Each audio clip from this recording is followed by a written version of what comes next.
നമസ്കാരം. ഇന്ന് 2025 നവംബർ മാസം 10 തിങ്കൾ. സമൃദ്ധി സാംസ്കാരിക വേദി നുറുങ്ങു വാർത്തയിലേക്ക് സ്വാഗതം.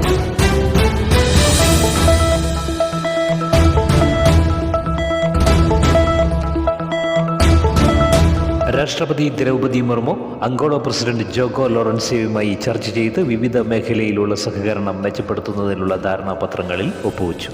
കർഷകരുമായി ബന്ധപ്പെട്ട വിവിധ വിഷയങ്ങൾ ചർച്ച ചെയ്യാൻ കേന്ദ്രമന്ത്രി യുവരാജ് സിംഗ് ചൗഹാൻ ഇന്ന് ഒഡീഷ സന്ദർശിക്കും. തദ്ദേശ തിരഞ്ഞെടുപ്പ് വിജ്ഞാപനം ഉടൻ പ്രഖ്യാപിക്കും. വോട്ടർ പട്ടികയുടെ തീവ്ര പരിഷ്കരണം പൂർത്തീകരിച്ച് കേരളത്തിലെ ആദ്യ പ്രാർത്ഥന ഗോത്ര ഉന്നതിയായി പാലക്കാട് കുറുക്കത്തിക്കല്ല്.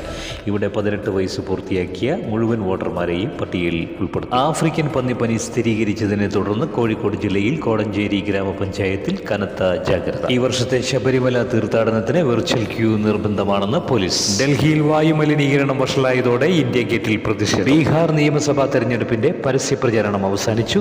ഇന്ന് നിശബ്ദ പ്രചരണം. ഇന്ത്യൻ വ്യോമസേനയുടെ 93-ാം വാർഷികാഘോഷത്തോടനുബന്ധിച്ച് കിഴക്കൻ എയർ കമാൻഡർ അസമിത് ഗുവാഹത്തിയിൽ വ്യോമാഭ്യാസ പ്രകടനം സംഘടിപ്പിച്ചു. വടക്കേന്ത്യയിൽ ശീതതരംഗത്തിന് സാധ്യതയുണ്ടെന്ന് കേന്ദ്ര കാലാവസ്ഥാ വകുപ്പ്. ഇനി ഇന്നത്തെ ചിന്താ.